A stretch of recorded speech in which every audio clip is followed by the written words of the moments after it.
Kohar Nur Hamidin, sarjana hukum, troublemaker sejak SMA, sekarang jadi pengacara lintas pulau. Apa kabar? Alhamdulillah baik. Aduh, kita dulu satu SMA, ya kan?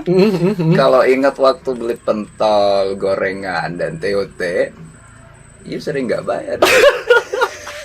Jadi gini, ketika ada pembicaraan terkait SMA dan membahas tentang pentol dan gorengan itu saya merinding. Benar merinding. Karena di situ cara bertahan hidup saya dengan nilai sangu yang dari orang tua begitu minim, akhirnya saya memberanikan diri untuk bahasanya sih ngutang ya. Ngutang TOT. Tapi ya mungkin itu cerita salah satu dari kehidupan saya, dan itu saya juga merasa terima kasih karena dari situlah saya juga mulai bisa berkembang dan survive. Benar. Sejak lulus SMA kemudian kuliah hingga saat ini kita gak ketemu kurang lebih berapa tahun ya? 7 tahun.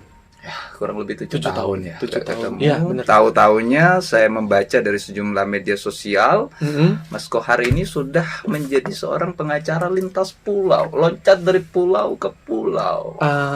Alhamdulillah. Mungkin itu gimana ceritanya? Saya juga bingung. Sebenarnya itu juga ramai dibicarakan sama teman-teman. Ternyata saya ini memang terkenal dengan pengacara muda yang suka beracara di luar pulau. Dan nggak ada yang nyangka ya? Hampir 90% tidak ada yang nyangka. Tidak menyangka, karena tahu sendiri waktu saya itu di bangku sekolah, bahkan di bangku kuliah, siapa sih yang tidak kenal dengan saya, dengan kearoganan saya, dengan mungkin bahasanya brengsekan saya ya, mungkin bahasanya brengsek gitu, seperti itu. Jadi mereka juga mungkin sudah menjudge saya, memang beberapa orang dulu. Ini nggak mungkin sukses nih. Nggak jadi apa-apa nih. Nggak akan jadi apa-apa orang seperti itu. Apa sih yang dibanggakan dari orang itu? Wong dia nggak pernah ada di bangku di kelas, tidak ada. Sering bolos seperti ini. IPK berapa? IPK 2,85. 2,85. Pas lulus berapa semester? Lulus 12 semester. 12 semester. Yang seharusnya 18 semester. 8 semester. 8 semester harusnya. Lulusnya 12 semester. 12 semester. Memang pada dasar. Jadi saya itu baru mendapatkan sebuah inspirasi. Kata orang-orang itu lebih baik lulus di waktu yang tepat daripada lulus tepat waktu. Lebih baik lulus di waktu yang tepat daripada lulus tepat waktu. Seperti itu. Jadi kita seakan-akan pingin, mungkin normalnya ketika kita berkuliah, normalnya kan 8 semester kita sudah selesai. Seperti itu. Itu tepat waktu. Tapi jangan dianggap ini sebuah pembenaran. Kan seperti itu. Nanti kira-kira itu hanya pembenaran aja. Kohar itu gini. Tapi pada nyatanya emang seperti itu. Jadi ketika kita berbicara tepat waktu dan di waktu yang tepat, mungkin lebih keren ketika kita di waktu yang tepat. Di waktu yang tepat. Boleh dong diceritakan sedikit troublemaker sejak SMA. Saya bilang dan saya tahu betul kita satu SMA. Mas Kohar ini gak bener sekolahnya. Sering bolos, segala macam, apalagi soal PR dan yang lain sebagainya. Kemudian kuliah IPK 2,85, lulus sampai 12 semester. Boleh dong diceritakan sedikit bagaimana prosesnya? Jadi dari SMA dulu mungkin ya. Prosesnya hingga sampai ke titik sekarang ini. Itu gimana? Jadi sebenarnya kalau saya bercerita dari waktu saya di bangku sekolah sampai saya kuliah dan sampai sekarang ini menjadi alhamdulillah sebuah penghargaan yang luar biasa sebenarnya. Bahkan orang tua saya sendiri di sini nih merasa bangga, sangat bangga karena pencapaian saya sampai seperti ini. Karena orang tua saya sendiri sudah pernah berkata sama saya, dari ibu itu, kamu mau jadi apa nanti? kalau dulu kita ditanyakan seperti itu waktu kuliah, saya jadi tentara, saya jadi polisi, seperti itu. Maka ibu pasti akan merasa, oh, anakku akan jadi tentara, anakku akan jadi polisi, kan seperti itu. Tapi saya tidak menjawab jadi tentara, jadi polisi, tidak. Saya akan menjadi orang yang berguna, Bu, seperti itu. Dengan nada congkak waktu itu, karena ketika saya di bangku sekolah itu kan sudah perasaan itu kayak tidak ada orang lagi kan itu. Saya merasa saya yang paling hebat, saya yang paling jago di waktu itu. Benar. Bahkan sampai ke beranjak ke bangku kuliah, rasa angkuh itu masih ada. Artinya apalagi di bangku kuliah ini kan rata-rata banyak teman-teman mancanegara. Dari teman-teman manca. Artinya seperti dari Pamekasan, Sumeneb, bahkan dari Jawa, bahkan dari Papua dan lain-lain seperti itu. Nah, saya merasa karena saya sebagai tuan rumah di sana, otomatis mereka harus menghargai saya. Waktu itu, saya merasa diri saya, siapa sih yang berani dengan tuan rumah? Pernah nggak ada kejadian terparah, misalkan waktu kuliah? Dengan tadi keangkuhan. Kalau terparah, sering. Karena saya... Yang paling diingat ketika waktu pemilihan presiden mahasiswa. Di situ kalau nggak salah kita... dukung antara saudara senior saya namanya Dodi di situ. Jadi saya itu berantem itu seminggu 3 kali, sudah kayak minum obat. Bener. Bener. Bahkan itu seperti kayak saya mau minum obat deh, seminggu 3 kali. Bahkan teman-teman itu bingung, Har, kamu nih kenapa kok seperti ini? Ya saya ingin menunjukkan bahwa saya ini anak putra daerah yang memiliki power di sini, seperti itu. Oke. Terus prosesnya bagaimana, Mas Kohar? Dengan IPK 2,85 dijadikan modal sebagai seorang pengacara. Otomatis dengan IPK sekian, Mas Kohar kan jarang masuk kelas, jarang mendengarkan pelajaran. Bagaimana mampu menjadi seorang pengacara? Ini uniknya di sini. Orang-orang banyak bertanya hal yang seperti benar. Ini sebuah sebuah pencapaian juga sebenarnya. Karena di mana itu? Gini, sebenarnya untuk menjadi seorang pengacara itu sebenarnya ketika kita mengikuti prosedurnya itu memang sangat sulit. Kan seperti itu. Artinya ketika kita mau menjadi seorang pengacara, di situ kan ada persyaratan. Terkait ijazah dulu. Ya kan? Nah, persyaratannya 2,85. Enggak. IPK-nya. Persyaratannya untuk enggak ada persyaratan. Kalau untuk jadi pengacara tidak ada persyaratan. Beda dengan untuk kita masuk ke sebuah perusahaan atau apa. Jadi di situ ada minimal 2,75 atau kalau perusahaan, kalau swasta biasanya kan 3,00 seperti itu ya kan. Nah, tapi kalau ke instansi negara di situ masih ada keringanan, artinya ketika kita mau mengikuti ujian CPNS ya. CPNS di situ kan masih ada 2,75. Oke. Terus tadi yang itu persyaratan itu untuk menjadi pengacara prosesnya. Jadi persyaratannya saya hanya dimintai ijazah saya, terus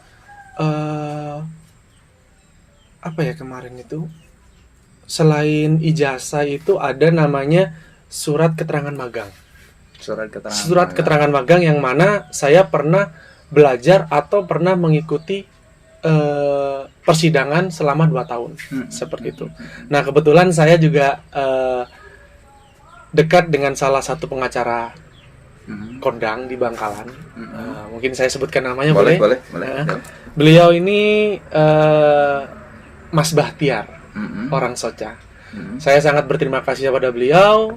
Beliau luar biasa, sudah mengajarkan saya dari nol, bahkan dari nol. Beliau mengajarkan saya terkait cara menghadapi orang, terus cara berkoordinasi dengan teman-teman anggota. Bahkan selain itu, beliau juga mendidik saya terkait kamu kalau mau jadi pengacara, kamu harus bisa tepat. Artinya tepat apa? Bangunmu harus pagi.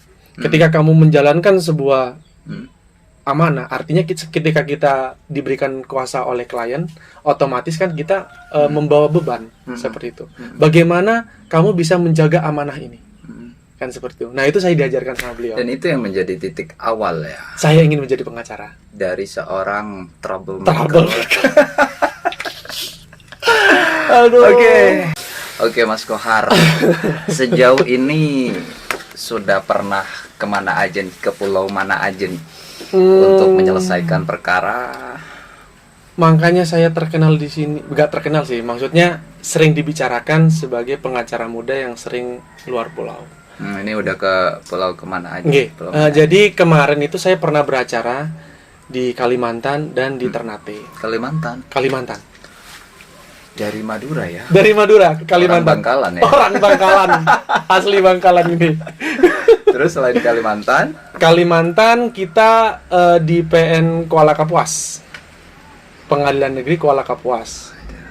Terus yang kedua di Pengadilan Negeri Palangkaraya. Iya, Palangkaraya bener. Udah kemana-mana ya? Kalau boleh tahu perkara pertama? Perkara pertama saya jadi pengacara ini 480 terkait penadah di Jakarta Timur. Pertama itu? Pertama kali. Tahun berapa itu? Itu kalau nggak salah saya 2019. 2019. 2019 saya disumpah jadi pengacara di bulan September. Saya beracara pertama kali di bulan Oktober di Jakarta Timur. Waduh, berarti cukup singkat ya waktunya. Sangat singkat. Bisa sampai ke titik yang sekarang. Benar. 2019, 2020, sekarang 2021. Kurang lebih 2 sampai 3 tahun ya. 2 tahun sudah lintas pulau. Alhamdulillah. Kalau boleh tahu sudah ada berapa perkara mulai sejak tahun 2019 sampai saat ini? Kalau yang dibilang, sudah diselesaikan? Kalau dibilang beberapa perkara sebenarnya kan banyak yang datang ke kita, tapi kita kan biasanya perkiraan kalau yang saya selesaikan ya. Yang saya dapat selesaikan sampai hari ini.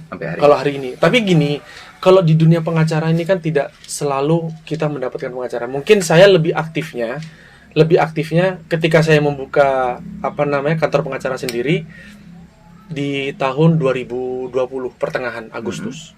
2020. Udah ada kantor sendiri. Alhamdulillah sudah ada kantor sendiri. Di mana itu lokasinya? Kalau lokasinya bertepat di Kamal juga, di daerah Sumbersari. Di daerah Sumbersari. Boleh saya cantumkan? Boleh, nanti di kolom deskripsi ya. Siap. Perkara terbanyak, Mas Kohar? Perkara terbanyak alhamdulillah di 2 bulan terakhir ini.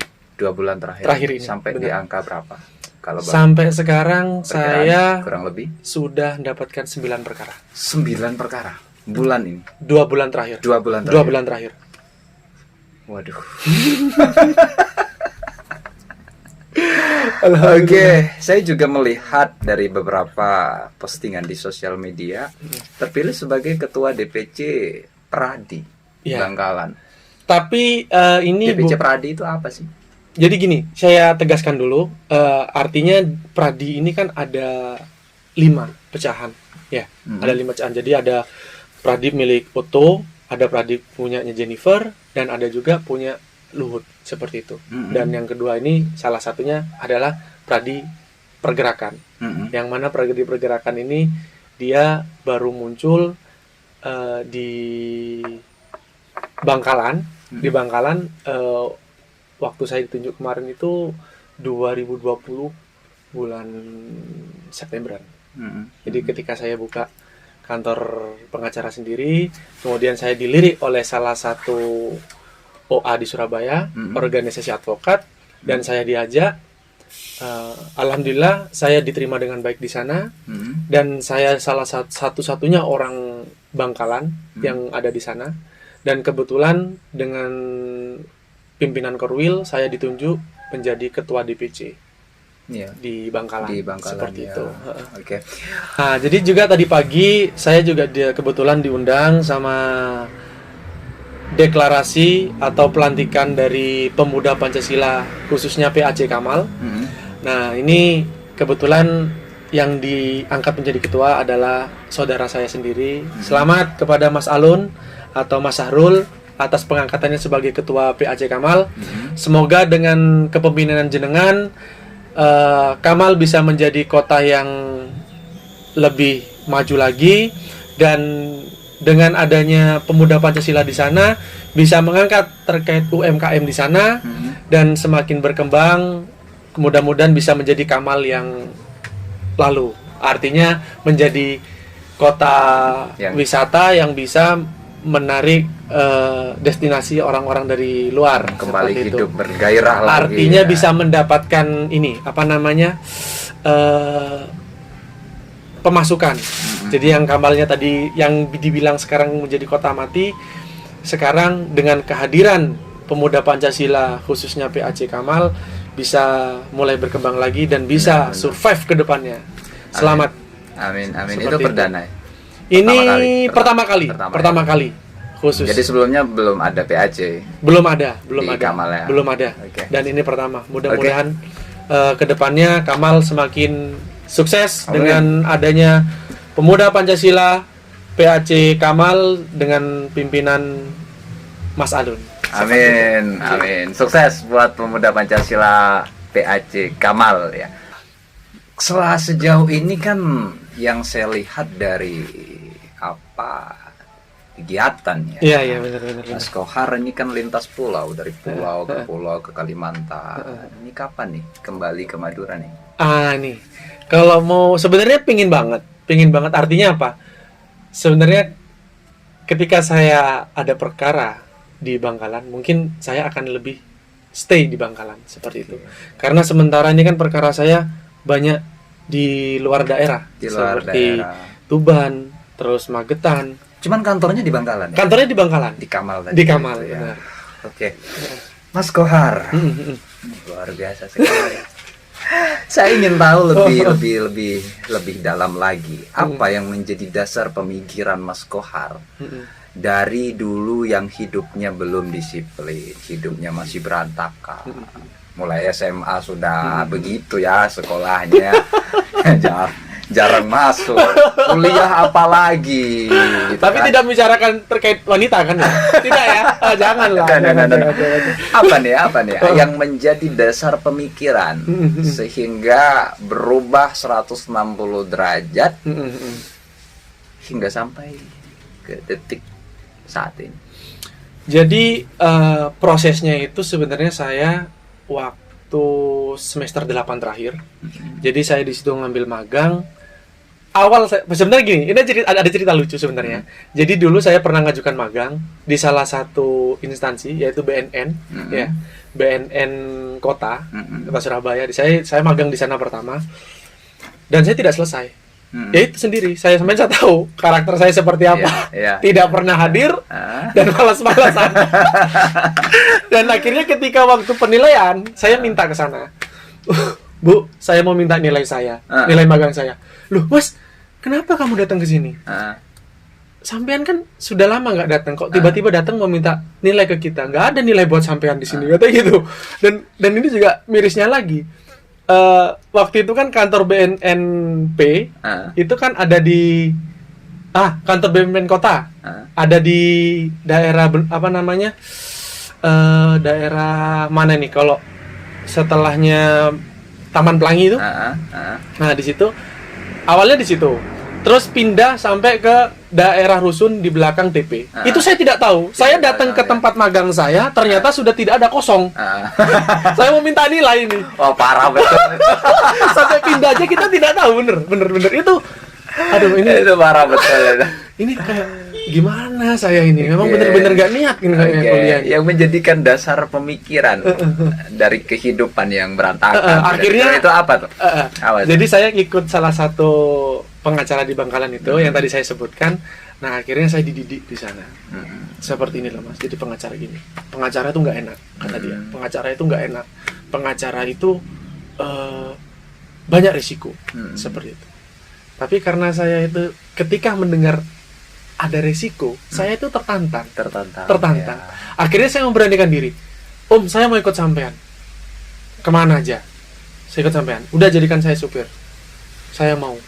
Yang penting saya ikut sampean.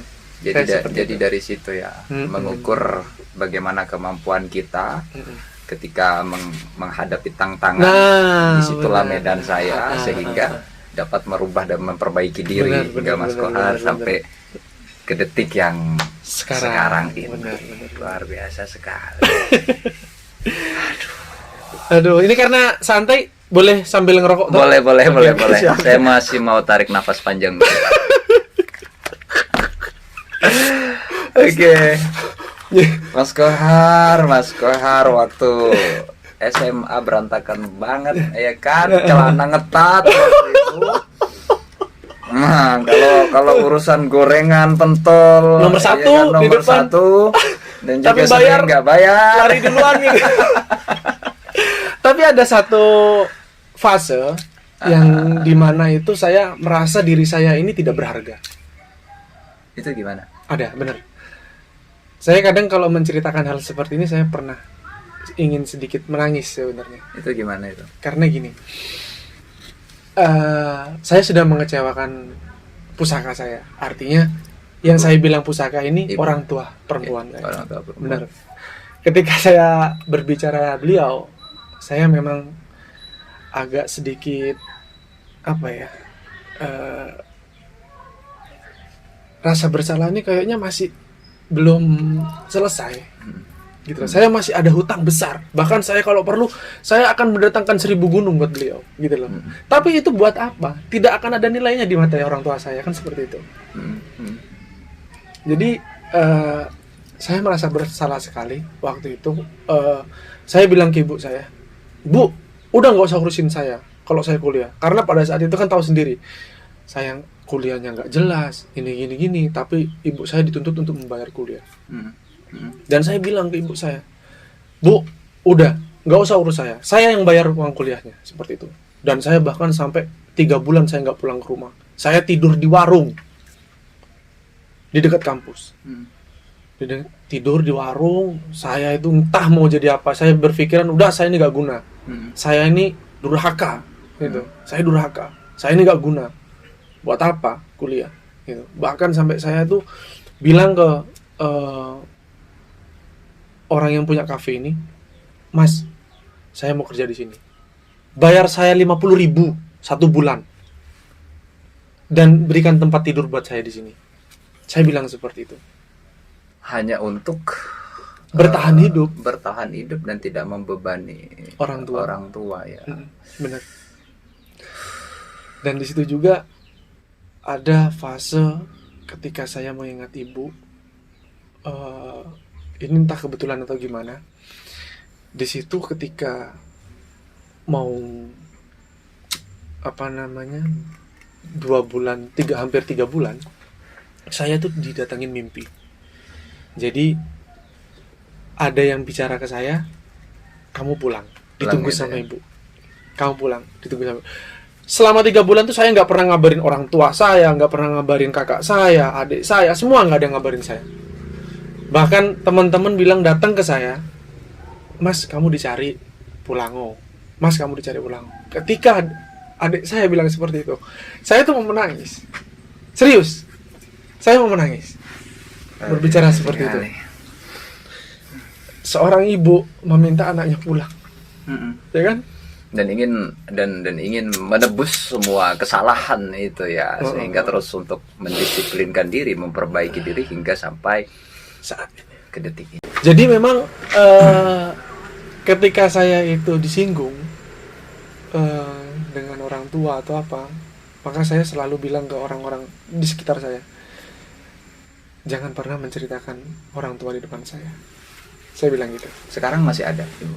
Alhamdulillah ibu masih ada. Pusaka masih ada ya. Luar biasa sekali. Semoga ibu dari Mas Kohar juga berkenan menonton video ini, bahwa Amin. Mas Kohar ini ada mimpi besar yang ingin diwujudkan. Tadi kalau bisa saya hadirkan 1000 gunung di hadapan ibu, begitu ya. Kembali lagi ke pengacara. Oke, siap. Apa sih yang menjadi pegangan dasar pribadi Mas Kohar ketika menghadapi satu perkara? Jadi pegangan dasar ya. Pegangan dasar nih artinya pribadi, kepribadian saya. Apa nih? Nah, jadi kalau kita ditanyakan seperti itu, pegangan dasar apa Anda? Saya hanya ingin memberikan hak-hak dari klien saya. Memberikan hak-hak dari klien. Walaupun kebanyakan pengacara di sini kan notabene-nya melindungi orang yang salah, kan seperti itu. Ya. Ya kan? Tapi kan tidak semua orang bersalah itu harus dihukum dengan hukuman yang tinggi. Tetap seorang terdakwa atau tersangka di situ tetap memiliki hak. Dan itu akan dibela. Dan itu yang saya bela, bukan perbuatannya dia yang saya bela. Akan tetapi haknya saja, seperti itu.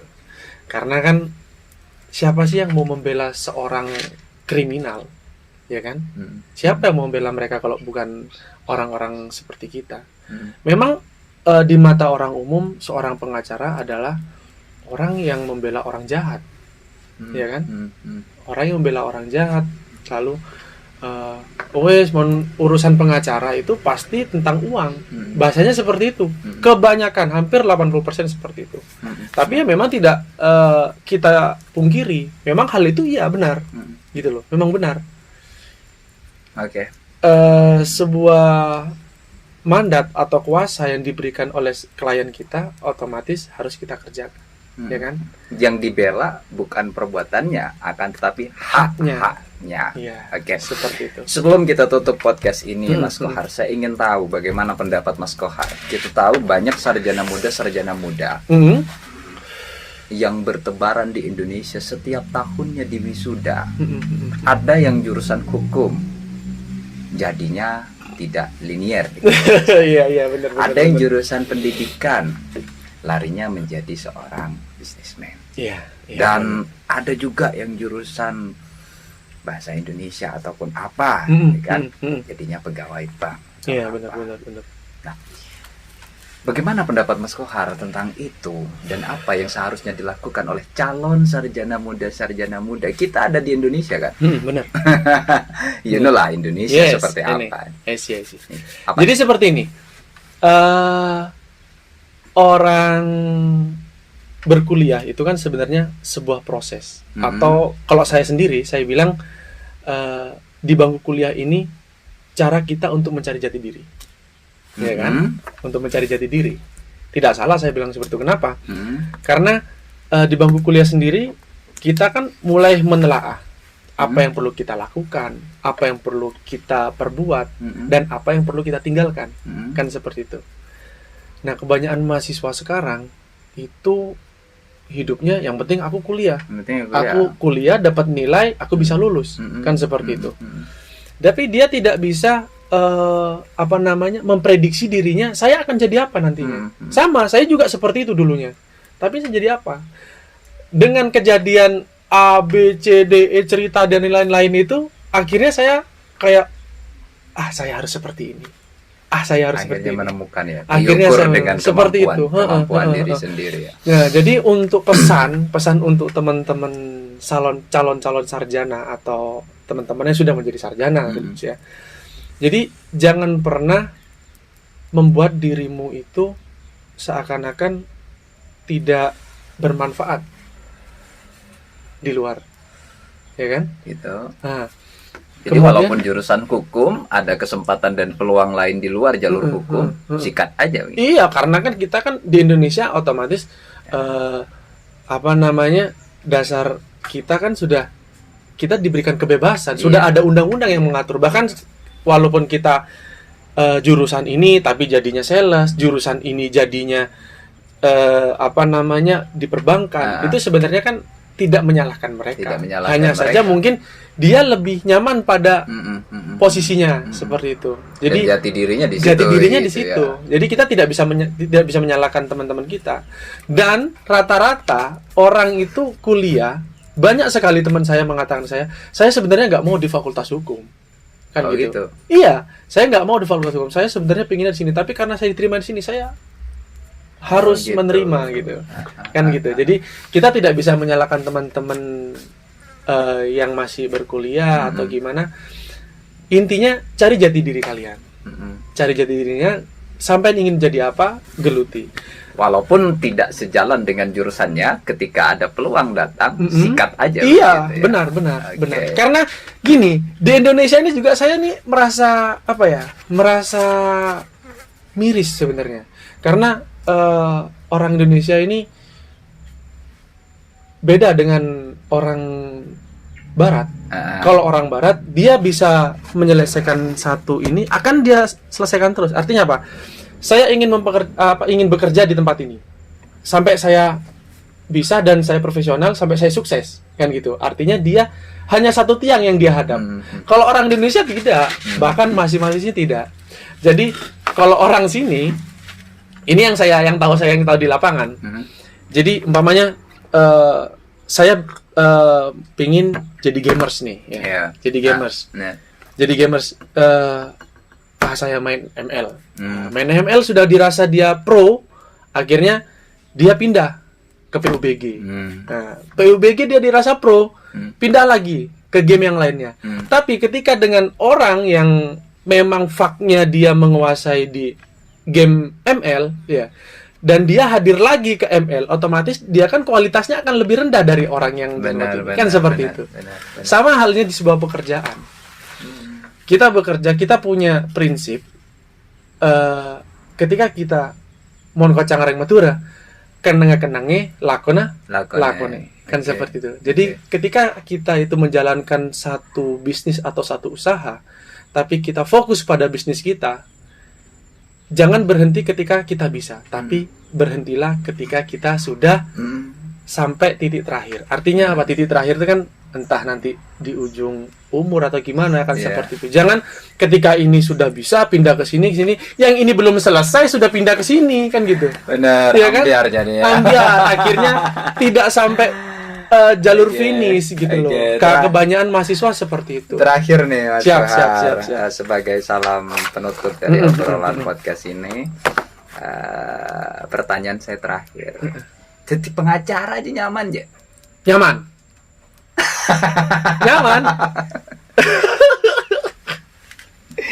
Nyaman yang seperti apa Mas Kohar? Sebenarnya yang saya bilang nyaman ini banyak duit. Bukan. Terus kalau seperti kan saya banyak duit kan? Kalau seperti saya ini belum punya banyak duit. Nah, nyaman seperti apa? Kita bebas. Kita tidak terikat oleh waktu. Kita tidak terikat oleh sebuah perjanjian politik dan lain-lain. Kita tidak ada tendensi dari pihak manapun. Karena kita dilindungi oleh undang-undang. Ya kan? Dan kita tidak bisa dipaksa. Mas sampean ada di sini, Mas sampean tidak bisa. Makanya fleksibel ya. Bagaimana aja. Jadi kenapa saya memilih menjadi pengacara itu? Nyaman. Karena saya tidak mau disuruh orang. Tidak mau disuruh orang, ya kan? Tahu sendiri saya gimana kalau jadi saya tidak mau disuruh orang. Nah, seperti itu. Ya saya bilang enaknya seperti itu. Jadi kita tidak tidak bisa diikat, tidak bisa tidak ada tendensi dari pihak manapun, dan kita bebas mau kemana. Ya kan? Kita bebas. Seperti itu. Nah, memang yang dibilang seorang pengacara ini kan tugasnya satu, hanya amanah itu aja. Amanah itu ya. Dari pemberian kuasa dari klien kita, gimana caranya kita memberikan hak-haknya dan keinginan dari klien kita. Keinginan dari klien. Walaupun tidak 100%, setidaknya 50%. 50%. Walaupun tidak 5%, yang penting ada. Gitu. Luar biasa. Mas Kohar orang asli Bangkalan, Madura, jadi seorang pengacara lintas pulau. Sekarang alhamdulillah sudah memiliki kantor sendiri. Ada beberapa hal yang saya tangkap tadi, dan itu sangat bermanfaat sekali, terutama kepada diri saya sendiri, bahwa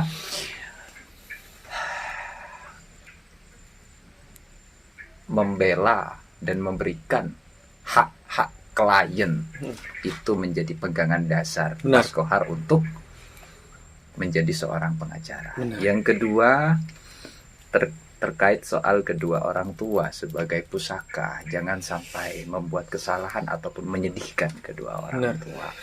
1000 subscriber, saya minta Mas Kohar hadir lagi di 0% podcast. Semoga nanti ruangan podcastnya sudah amin. Sudah